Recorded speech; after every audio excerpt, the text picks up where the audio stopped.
Somewhere right now, someone in their 20s is about to do the smartest thing they'll ever do. They're going to disappear, not die, not run away, disappear. From the version of themselves everyone already has an opinion about. If you're in your 20s and your life feels like it's running on autopilot set by other people, this is for you. Stay till the end. This isn't motivation. This is a blueprint. Why your 20s are the only window. Nobody tells you this, but your 20s are the only decade where disappearing is actually cheap. You don't have a mortgage tying you down yet.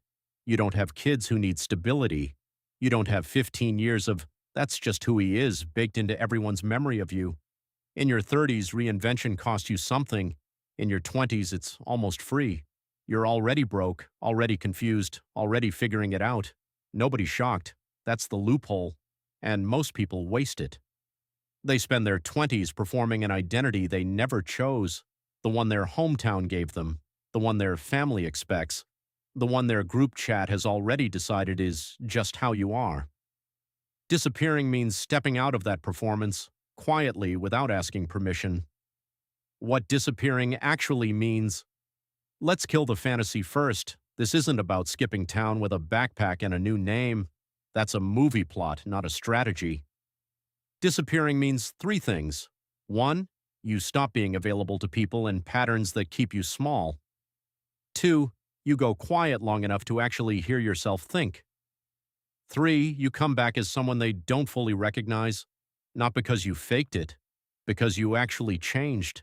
That's the whole concept. No mystery, no magic, just absence, used on purpose. The cut, phase 1. Here's where it starts.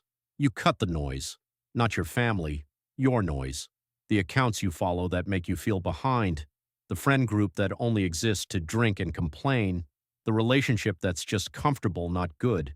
You don't need a speech, you don't owe anyone an explanation tour.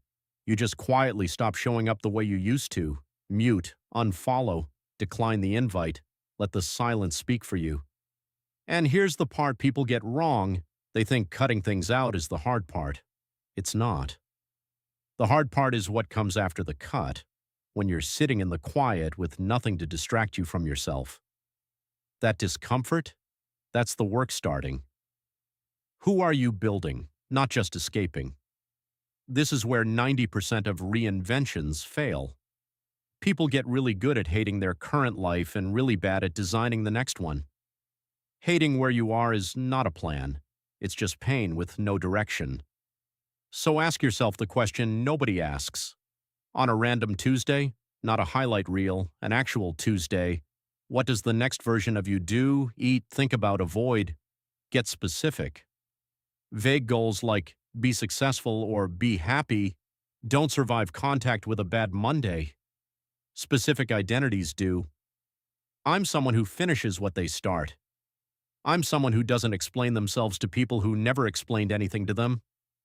I'm someone who's calm when things go wrong. Pick the identity before you pick the habits. The habits are just evidence for the identity. Replace, don't just remove.